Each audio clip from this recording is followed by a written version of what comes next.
जय श्रीराम। शुक्लांबरधरं विष्णुं शशिवर्णं चतुर्भुजं प्रसन्नवदनं ध्यायेत् सर्वविघ्नोपशान्तये। रामाय रामभद्राय रामचन्द्राय वेधसे रघुनाथाय नाथाय सीतायाः पतये नमः। వాల్మీకి రామాయణం శ్రీ పుల్లల శ్రీరామచంద్రుడు గారు తెనుగు చేసినది. యుద్ధకాండం 5వ సర్గలో ఉన్నాం. సముద్రం దగ్గరికి శ్రీరామ లక్ష్మణ సుగ్రీవ మిగిలిన సేనాదులందరూ వచ్చారు. శ్రీరాముడు సీతను స్మరించుట. 5వ సర్గ. జయ శ్రీరామ్. నీలుడు యథావిధిగా సావధానము చేయుచు బాగుగా రక్షించుతున్న ఆ సేన సముద్రము ఉత్తర తీరమునందు బాగుగా నిలపబడెను. వానర శ్రేష్ఠులైన మైందా ద్వివిధులిద్దరూ రక్షణము నిమిత్తము ఆ సేనలో అన్ని దిక్కులందు సంచరించిరి. సముద్ర తీరమునందు సైన్యము నిలిచిన పిమ్మట శ్రీరాముడు పక్కనే ఉన్న లక్ష్మణునితో ఇట్లు పలికెను. కాలము గడుచుచుండగా శోకము శాంతించును అని చెప్పుదురు, కానీ నా సీత కనబడకుండుట చేత నా శోకము రోజు రోజుకు వృద్ధి చెందుతున్నది. ప్రియురాలు దూరమునందున్నందుకు నాకు దుఃఖం లేదు, ఆమె హరింపబడినందుకు నాకు దుఃఖం లేదు. ఆమె వయస్సు దాటిపోవచున్నది, దీనిని గుర్చే విచారించుతున్నాను. ఓ వాయువ, నా ప్రియురాలు ఉన్న వైపు నుండి ఇటు వీచుము. ఆమెను స్పృశించి నన్ను కూడా స్పృశించుము. నీ ద్వారా నాకు నా ప్రియురాలి శరీరము స్పర్శ లభించను. ఆమెను చూచిన చంద్రుని చూచుటచే ఆమె చూపులతో నా చూపులకు సంబంధం ఏర్పడింది.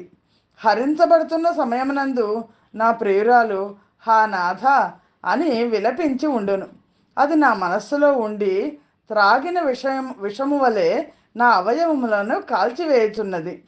ఆమె వియోగమునే కట్టెలు, ఆమెను గూర్చిన చింత అనే తీవ్రమైన జ్వాలలు కల మన్మథాగ్ని రేయింబవళ్ళు నా శరీరమును కాల్చివేయుచున్నది. లక్ష్మణ, నీవు లేకుండా నేనొక్కడనే ఈ సముద్రములో దిగి పడుకొనేదను. ఈ విధముగా సముద్రములో నిద్రించుతున్న నన్ను ప్రజ్వలించుతున్న కామము కాల్చకుండా ఉండునేమో. నేను ఆమె ఒకే భూమి మీద ఉన్నాము అనున్నదే కామాతురుడనైన నాకు ఎంతో గొప్ప విషయము. దీని చేత జీవించుటకు శక్యమగను. ఆమె జీవించి ఉన్నది అని వినుటచే నీళ్లు లేని వరిచేను, నీళ్లు ఉన్న వరిచేను పక్కపక్కన ఉండుటచే దాని తడి తగిలి జీవించినట్లు జీవించుతున్నాను. నేను శత్రువులను జయించి పద్మముల వంటి నేత్రములు గల సమృద్ధమైన రాజ్యలక్ష్మి వలె ఉన్న సీతను ఎన్నడూ చూడగలనో కదా. అందమైన దంతములు ఓష్టములు కల పద్మతుల్యమైన ఆమె ముఖమును కొంచెం పైకెత్తి రోగి శరీరారోగ్యవర్ధకమైన రసాయనము అనే ఔషధమును తాగినట్లు ఎన్నడూ తాగేదనో కదా. దగ్గరగా కలిసి ఉన్నవి, బలిసినవి, తాళఫలముల వలె ఉన్నవి, కదులుచున్నవి అయిన ఆమె వక్షోజములు నాకెప్పుడు ఆనందము కలిగించునో కదా. నల్లని నేత్రాంతములు కల సీత రాక్షసుల మధ్య ఉన్నదై నాథుడనైన నేను ఉన్నను, నాథుడు లేనిది వలె రక్షకులెవ్వరూ లేక దుఃఖించుతున్నది. జనక మహారాజు కూతురు, నా భార్య, దశరథుని కోడలు అయిన ఆ సీత రాక్షస స్త్రీల మధ్య ఎట్లు శయనించుచున్నదో కదా. శరత్కాలమునందు చంద్రరేఖ నల్లని మేఘములను తప్పించుకొని పైకి వచ్చినట్లు ఆమె క్షోభింప శక్యము కాని రాక్షసులను దూరముగా త్రోసివేసి పైకి రాగలదు. స్వభావము చేతనే సన్నగా ఉండు సీత దేశకాలముల వైపరీత్యం వలన శోకము చేతను భుజించకపోవట చేతను ఇంకా చిక్కిపోయి ఉండును. రావణుని వక్షస్థలముపై బాణములను ప్రయోగించి మనస్సులోని శోకమును తొలగించుకొని సీతను ఎప్పుడు తిరిగి తీసుకొని వచ్చేదనో కదా. పతివ్రత దేవతా స్త్రీతో సమానురాలు అయిన సీత బెంగతో నా కంఠమును కౌగలించుకొని ఆనందం వలన కలిగిన కన్నీళ్లను ఎప్పుడు విడుచునో కదా. సీత వియోగము వలన కలిగిన ఈ శోకమును మాసిపోయిన వస్త్రమును విడిచినట్లు ఎప్పుడు నేను వెంటనే విడిచెదనో. శ్రీరాముడు అక్కడ ఈ విధముగా విలపించుతుండగా పగలు గడిచిపోవటచే మందమైన శరీరము గల సూర్యుడు అస్తమించెను. పద్మపత్రముల వంటి నేత్రములు కల సీతను స్మరించుచు శోకముతో బాధపడుతున్న ఆ శ్రీరాముడిని లక్ష్మణుడు ఓదార్చెను. పిదప అతడు సంధ్యావందనము చేశాను. శ్రీమద్ రామాయణం నందలి యుద్ధకాండలోని 5వ సర్గము సమాప్తము. జై శ్రీరామ్. 6వ సర్గము. లంకలో రావణుడు రాక్షసులతో ఆలోచన చేయుట. మహాత్ముడైన హనుమంతుడు దేవేంద్రుడి వలె లంకలో చేసిన భయంకరములు ఘోరములు అయిన కృత్యములను చూచి రావణుడు సిగ్గుతో కొంచెం తల వంచుకొని మంత్రులందరితో ఇట్లు పలికెను. ఆ వానర మాత్రుడు వచ్చి ఎదిరింప శక్యము కాని లంకానగరమును ఎదిరించి ప్రవేశించి సీతను చూడగలిగినాడు. ఆ హనుమంతుడు చైత్య ప్రాసాదమును ధ్వంసం చేసినాడు. గొప్ప రాక్షస వీరులను చంపివేసినాడు. లంకా పట్టణమునంతా వ్యాకులము చేసినాడు. మీకందరికీ క్షేమమగుగాక. ఇప్పుడు నేను ఏమి చేయవలను? ఏది యుక్తము, ఏది చేసినచో మంచిదిగా ఉండునో, ఏది మనకు హితమో అది చెప్పుము. ఓ మహాబలశాలులారా, మంత్రము వలననే ఆలోచన వలననే విజయము సిద్ధించును అని పండితులు చెప్పుదురు కదా. అందుచేత రాముని విషయమును ఆలోచించవలనని కోరుచున్నాను. లోకములో ఉత్తములు, మధ్యములు, అధములు అను 3 విధాల మనుషులుందురు. వారి అందరి గుణదోషములను గూర్చి చెప్పెదను. హితము కోరువారు మంత్రమును నిర్ణయించుటయందు సమర్థులు అయిన మంత్రులతో కానీ, ఒకే విధమైన ప్రయోజనము కల మిత్రులతో కానీ, అధికులైన బంధువులతో కానీ కలిసి చేసిన ఆలోచన ఎవడు పనులను ప్రారంభించునో, దైవమును అనుకూలం చేసుకొంట కూడా యత్నము చేయను, అతడు పురుషులలో ఉత్తముడు అని చెప్పుదురు. ఎవడు ఒంటరిగానే ఆలోచన చేయునో, ఒంటరిగానే ధర్మమును నిర్ణయించునో, ఒంటరిగానో పనులు చేయునో అతన్ని మధ్యముడు అని అందురు. గుణదోషములను సరిగా నిర్ణయించకుండగా దైవం మీద ఆధారపడి చేయవచ్చునులే అని కార్యమును ఉపేక్షించువాడు నరాధముడు. పురుషులలో ఉత్తములు, మధ్యములు, అధములు ఉన్నట్టే మంత్రములలో, మంత్రం అంటే అక్కడ సలహాలు, మంత్రములలో కూడా ఉత్తమము, మధ్యమము, అధమము అను భేదములు నిత్యము ఉన్నవి. శాస్త్రములో చెప్పబడిన దృష్టిని అనుసరించి ఐకమత్యమును పొంది మంత్రులు ఏ ఆలోచన యందు స్థిరముగా ఉందురో అది ఉత్తమము. మొదట అభిప్రాయ భేదములున్నను మంత్రులు చేసే నిర్ణయము చివరికి ఒకే విధముగా ఉన్నట్లయితే ఆ ఆలోచన మధ్యమము. ఎవరికి వారు వేరువేరు అభిప్రాయాలతో మాట్లాడుతూ ఐకమత్యమునందు ప్రీతిని చూపించక చేయి మంత్రము అధమము. అందుచే ఉత్తమమైన బుద్ధి కల మీరందరూ బాగా ఆలోచించి ఇప్పుడు చేయవలసిన కార్యమును నిర్ణయించండి. దానినే నేను అంగీకరించి చేసేదను. శ్రీరాముడు ధీరులైన వేల కొలది వానరులతో కలిసి మనలను ఎదిరించుటకై లంకాపురమునకు వచ్చుచున్నాడు. అతడు తగిన బలము చేత తమ్మునితోనూ సైన్యముతోనూ ఇతరులైన అనుచరులతోనూ కూడినవాడే సముద్రమును సుఖముగా తప్పక దాటగలడు. అతడు సముద్రమును ఎండింపచేసినా చేయవచ్చును, పరాక్రమం చేత మరేదైనా చేయవచ్చు. అందుచేత వానరులతో కూడా విరోధము కలిగి ఇట్టి పరిస్థితి ఏర్పడిన ఈ సమయమునందు నా పురమునకు సైన్యమునకు ఏది హితమో అట్టి కార్యమును ఆలోచించుడు. శ్రీమద్ రామాయణం నందలి యుద్ధకాండలోని 6వ సర్గము సమాప్తము. జయ శ్రీరామ్. 7వ సర్గము. రాక్షసులు ఏమాత్రమూ దిగులు చెందవద్దు అని రావణునకు సలహా ఇచ్చుట. రాక్షసరాజైన రావణుని మాటలు విని మహాబలశాలులు, నీతికి దూరమైన వాళ్ళు, బుద్ధి విహీనులు అయిన ఆ రాక్షసులందరూ అంజలి ఘటించి శత్రువునకున్న బలాబలములు తెలియక అతనితో ఇట్లు పలికిరి. హే రాజా, పరిఘలు, శక్తులు, రుష్టులు, పట్టిసములు వీటితో నిండిన గొప్ప సైన్యం మనకున్నది. నీవు ఎందుకు దిగులు చెందదువు? నీవు పాతాళమునందున్న భోగవతి నగరమునకు వెళ్ళి యుద్ధములో పన్నగులను జయించినావు. చాలామంది యక్షులతో కలిసి కైలాస పర్వతమునందు నివసించుతున్న కుబేరునితో యుద్ధము చేసి అతనిని లొంగదీసుకున్నావు. ఓ ప్రభు, మహేశ్వరుని స్నేహితుడనని గర్వపడుతున్న మహాబలుడు, లోకపాలుడు అయిన ఆ కుబేరునిపై కోపించి నీవు యుద్ధములో ఓడించినావు. యక్షుల సముదాయములను పడగొట్టి క్షోభింపచేసి కొందరిని బంధించి కైలాస పర్వత శిఖరము నుండి ఈ విమానమును తీసుకొని వచ్చినావు. దానవ ప్రభు అయిన మయుడు నీకు భయపడి నీతో మైత్రిని కోరి తన కుమార్తె అయిన మండోదరిని నీకు ఇచ్చి వివాహం చేసినాడు.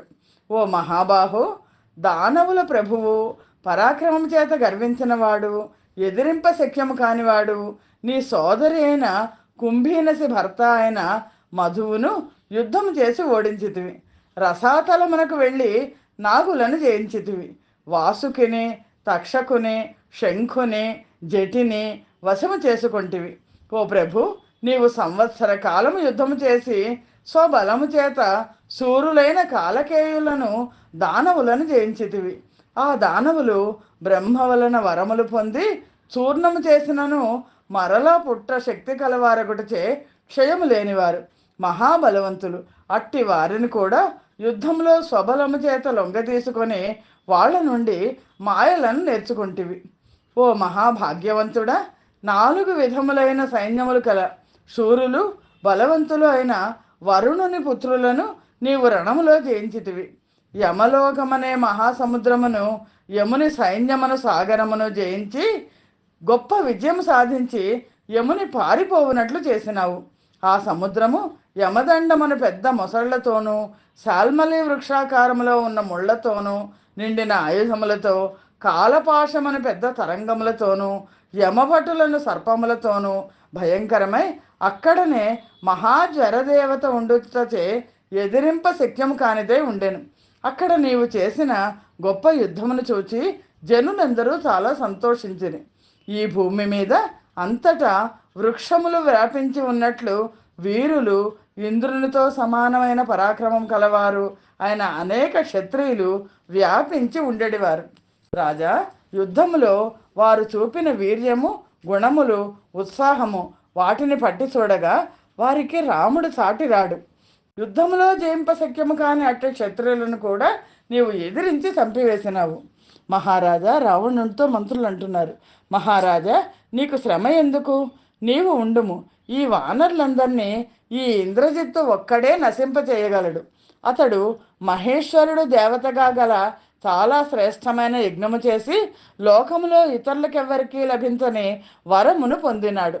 అట్టి ఇంద్రజిత్తు దేవతల సైన్యమును సముద్రంలో ప్రవేశించి దేవేంద్రుని పట్టుకొని లంకకు తీసుకొని వచ్చెను. ఆ సైన్య సముద్రము శక్తులు, తోమరములు అను మీనములతోనూ, చిందరవందరగా పడి ఉన్న ప్రేగులు అను నాచుతోనూ నిండి ఏనుగులను తాబేళ్లతో ఇరుకుగా ఉండెను. దానిలో అశ్వములను కప్పలు ఎగురుచుండెను. ఏకాదశ రుద్రులు, ద్వాదశాదిత్యులు అను పెద్ద మొసళ్లతోనూ, సప్త మరుత్తులు, అష్ట వసువులు అను మహాసర్పములతోనూ భయంకరముగా ఉండెను.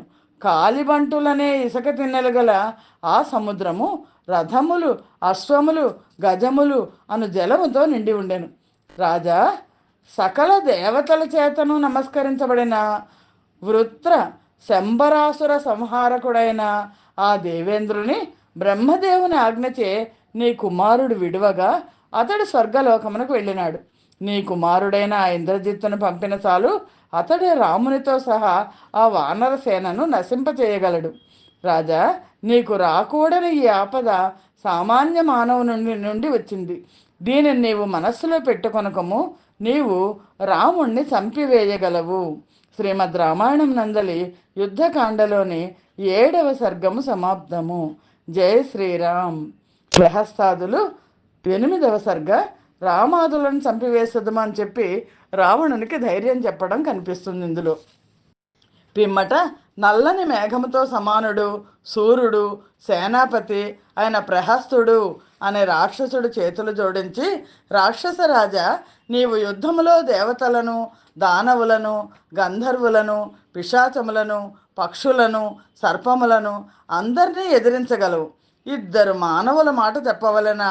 మనమందరము ఎవరు ఏమి చెయ్యగలరులే అనే నమ్మకంతో ఏమరిపాటు చెంది ఉన్నప్పుడు హనుమంతుడు మనల్ని అందరినీ మోసము చేసినాడు. అట్లు కానిచో నేను జీవించి ఉండగా ఆ వానరుడు ప్రాణాలతో తిరిగి వెళ్ళగలరునా?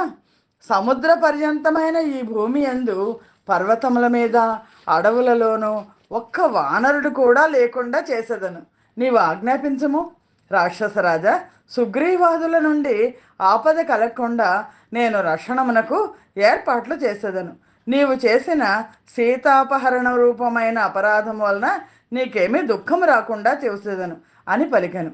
దుర్ముఖుడను రాక్షసుడు చాలా కోపంతో రావణునితో, ప్రభు, ఆ వానరుడు మనలకందరికీ చేసిన ఈ అవమానము సహించరానిది. లంకాపురమునకు అంతఃపురమునకు హనుమంతుడు చేసిన ఈ పరాభవము సుగ్రీవుడు శ్రీమంతుడైన రావణుని ఎదిరించవచ్చుట అని ఇంకనూ సహించరానివి. ఈ క్షణమునందే బయలుదేరి వెళ్ళి నేను వానరులను, వాళ్ళు సముద్రంలో ప్రవేశించిన భయంకరమైన పాతాళమునకు వెళ్ళిన ఆకాశములోనికి ఎగిరిన చంపివేసేదను. గొప్పలు చెప్పుకుంటున్నారు ఈ రాక్షసులందరూ. పిమ్మట గొప్ప బలము కల వజ్రదంష్ట్రుడు మాంసము రక్తము పోసి ఉన్న భయంకరమైన పరిఘను గ్రహించి చాలా కోపంతో ఇలా చెప్పాడు, రాక్షసరాజా, ఎదిరింప శక్యము కాని శ్రీరాముడు, సుగ్రీవుడు, లక్ష్మణుడు ఉండగా రహస్య సంచారాదులు చేసిన వాడచే దీనుడు, జాలిపడదగినవాడు ఆయన హనుమంతునితో మనకేం పని?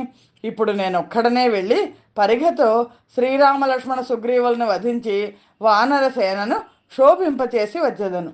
రాజా, నీవు ఇష్టపడితే నేను మరొక మాట చెప్పేదను వినుము. ఉపాయములందు నేర్పు కలవాడు మాత్రమే అలసత్వము, సోమరితనం లేనివాడే శత్రువులను జయించగలడు. ఓ రాక్షసరాజా, స్వేచ్ఛానుసారం రూపములను ధరించగలవారు, శూరులు, చాలా భయంకరులు, చూచువారికి భయం కలిగించువారు, దృఢ నిశ్చయవంతులు అయిన వేల కొలది రాక్షసులు మనుష్య రూపము ధరించి ఒక చిట్కా చెప్తున్నాడు. అందరూ రాముని వద్దకు వెళ్ళి ఏమాత్రము కంగారు పడక అతనితో, మమ్మల్ని నీ తమ్ముడైన భరతుడు పంపించినాడు, అతడు సైన్యమును సిద్ధం చేసుకొని వచ్చుతున్నాడు అని చెప్పాలి. పిదప మేము శీఘ్రముగా శూలములు, శక్తులు, గదలు, ధనుర్బాణములు, ఖడ్గములు ధరించి తొందరపడుచు అక్కడికి వెళదాం. ఆకాశంలో గుంపులు గుంపులుగా నిలిచి ఆ వానర సేనపై రాళ్లను, ఆయుధములను కురిపించి కొట్టి యమలోకానికి పంపించి వేసదము. శ్రీరామలక్ష్మణులు ఈ విధముగా మనం చేసిన వంచనలో చిక్కుకున్నచో తప్పక ఈ వంచన చేత జీవితమును విడవగలరు అని చెప్పాను. రావణాసురుడితో యుద్ధం చేయడం కాదు, ఇదిగో నీ తమ్ముడు భరతుడు సైన్యాన్ని పంపించాడు అని. వీరుడు, పరాక్రమవంతుడు అయిన నికుంభుడు అను కుంభకర్ణుని కుమారుడు చాలా కోపించి లోకములను మొరపెట్టించిన రావణునితో, మహారాజా, మీరందరూ ఇలాగే ఉండండి, నేనొక్కడినే వెళ్ళి రామలక్ష్మణులను, సుగ్రీవ హనుమంతులను, వానరులను అందరినీ చంపివేసేదను అన్నాడు. పిమ్మట వజ్రహనువు అను పర్వతము వంటి ఆకారము గల రాక్షసుడు నాలుకతో చెలివెలి నాకుచు కోపముతో, మీరందరూ ఏ చింత లేని వాళ్ళే నిర్భయంగా మీ పనులు చేసుకోండి, స్వస్థులై క్రీడించండి, నిశ్చింతలై మద్యపానం చేయండి, నేనొక్కడినే ఆ వానర సైన్యాన్నంతా చంపేస్తాను, భక్షించేస్తాను అన్నాడు. ఇప్పుడు నేను ఒక్కడనే లక్ష్మణ, సుగ్రీవులను, హనుమంతుని, అంగదుని, సమస్త వానరులను చంపివేసేదు అని పలికాడు. మొత్తం రావణాసుడి దగ్గర ఉన్న మంత్రులందరూ కూడా ప్రగల్భాలు పలుకుతున్నారు. శ్రీమద్ రామాయణం నందలి యుద్ధకాండలోనే 8వ సర్గము సమాప్తం. జై శ్రీరామ్. 9వ సర్గ. అప్పుడు విభీషణుడు మాట్లాడతాడు.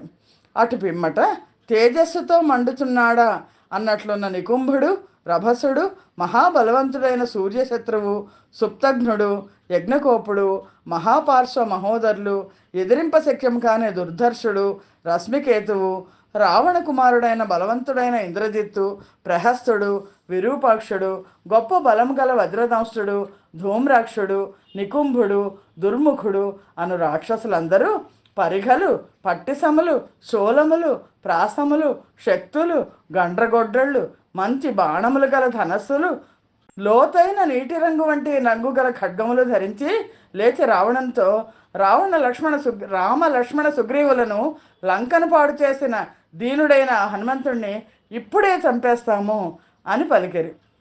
విభీషణుడు ఆయుధములు ధరించి లేచిన ఆ రాక్షసులనందరినీ నివారించి వాళ్ళని మరలా కూర్చుండునట్లు చేశాను. రావణునికి అంజలి ఘటించి ఇలా మాట్లాడుతున్నాడు విభీషణుడు. ఒక కార్యమును సామదాన భేదోపాయములు మూడింటి చేత సాధించదాలనప్పుడు మాత్రమే పరాక్రమమును చూపించాలి. అప్పుడే అది తగిన కాలమని బుద్ధిమంతులు చెప్పుదురు. నాయన, ఏమరి ఉన్నవారు మరొక శత్రువు చేత ఆక్రమించబడిన వారు, దైవము ప్రతికూలముగా ఉన్నవారు. వీరి విషయమున బాగుగా పరీక్షించి శాస్త్రానుసారముగా పరాక్రమమును ఉపయోగించినచో అది సఫలమవుతుంది. ఏమరపాటు చేసి ఉన్న వాళ్ళని మీద యుద్ధం చేస్తే సఫలమవుతుంది. శ్రీరాముడు బలవంతుడై ఏమాత్రము ఏమరపాటు లేక జయించవలనని కోరికతో ఉన్నాడు. కోపమును జయించినవాడు, ఎదిరింప శక్యము కానివాడు అయిన ఆ శ్రీరాముని ఎట్లు ఎదిరించగలమని మీరు అనుకొనుచున్నారు? పశ్చిమముఖముగా ప్రవహించే నదములకు, పూర్వాభిముఖముగా ప్రవహించే నదులకు పతి అయిన సముద్రమును దాటి వచ్చి హనుమంతుడు తిరిగి వెళ్ళిపోయినాడు అనగా దీనిని ఎవరైనా తెలుసుకొనగలరా? ఊహించగలరా? రాక్షసులారా, శత్రువుల సైన్యములు పరాక్రమంలో కూడా ఇంత అని చెప్ప శక్యము కానివి. అందుచే ఏ విధముగానూ కూడా ఆలోచన లేకుండా వారి విషయమున అనాదనము చూపకూడదు. ఈ రాక్షసరాజు కీర్తిమంతుడైన శ్రీరాముని భార్యను జనస్థానం నుండి అపహరించినాడు కదా. అట్లు చేయుటకు శ్రీరాముడు పూర్వం ఏమైనా అపకారం చేసినాడా? లేదు కదా. మితిమీరి ప్రవర్తించిన కరుణ్ణి శ్రీరాముడు యుద్ధంలో చంపినాడు అనగా అందులో తప్పేమి? ఏ ప్రాణి అయినా తన బలమును అనుసరించి ప్రాణములను తప్పక రక్షించుకొనవలను కదా. అందుచేత మనకు సీత వలన గొప్ప భయము కలిగెను. తీసుకొని వచ్చిన ఆమెను మరలా వెనక్కి పంపివేయవలను. కలహమునకు మూలమైన కార్యములను చేసి ఏమి ప్రయోజనము? విభీషణుడు అంటున్నాడు, సీతను వెనక్కి ఇచ్చేస్తే అసలు యుద్ధమే లేదు కదా, మనందరం బతుకుతాం కదా. పరాక్రమవంతుడు, ధర్మమును అనుసరించువాడు అయిన శ్రీరామునితో వ్యర్థముగా వైరం పెట్టుకుంట మంచిది కాదు. సీతను అతనికి ఇచ్చివేయవలను.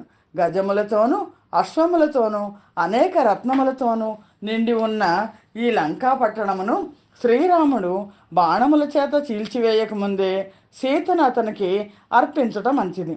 చాలా భయంకరము, ఎదిరింప శక్యము కానిది అయిన గొప్ప వానరసేన మన లంకను ఆక్రమించుటకు పూర్వమే సీతను ఇచ్చివేయవలను. శ్రీరాముని ప్రియభార్య అయిన సీతను అతనికి స్వయముగా తీసుకెళ్లి అప్పగించనుతో ఈ లంకాపురము రాక్షసులందరూ కూడా నశించగలరు. నేను బంధువునొకటి చేత బ్రతిమాలుతున్నాను. సరైన సలహా ఇస్తున్నాడు విభీషణుడు. నా మాట వినుము. నేను హితము సత్యము అయిన మాట చెప్పుతున్నాను. శ్రీరామునకు సీతను ఇచ్చివేయము. శ్రీరాముడు నిన్ను సంపుటకై శరత్కాల సూర్యుని కిరణములతో సమానములు, నూతనములైన కొనలు పొన్నులు కలవి, చాలా దృఢములు వ్యర్థములు కానివి అయిన శరములను విడవగలడు. అంతకు ముందుగానే శ్రీరామునకు సీతను ఇచ్చివేయము. సుఖమును ధర్మమును నశింపచేయు కోపమును వెంటనే విడిచిపెట్టి ఆనందమును కీర్తిని వృద్ధి పొందించు ధర్మమును సేవించుము, అనుగ్రహించుము. మనమందరము పుత్రులతోనూ బంధువులతోనూ కలిసి సుఖముగా జీవించదము. శ్రీరామునకు సీతను ఇచ్చివేయము. రాక్షసరాజైన రావణుడు ఈ మాట ఇష్టం లేదు. విభీషణుని మాటలు విన్న పిమ్మట ఆ రాక్షసులనందరినీ పంపివేసి ఇంటిలోనికి వెళ్ళిపోయాను. శ్రీమద్ రామాయణం నందలి యుద్ధకాండలోని 9వ సర్గము సమాప్తము. స్వస్తి ప్రజాభ్య పరిపాలయంతాం న్యాయేన మార్గేణ మహిమహేషాః. గోబ్రాహ్మణేభ్య శుభమస్తు నిత్యం. లోకా సమస్తా సుఖినో భవంతు. సర్వం శ్రీరామార్పణమస్తు. జయ శ్రీరామ్.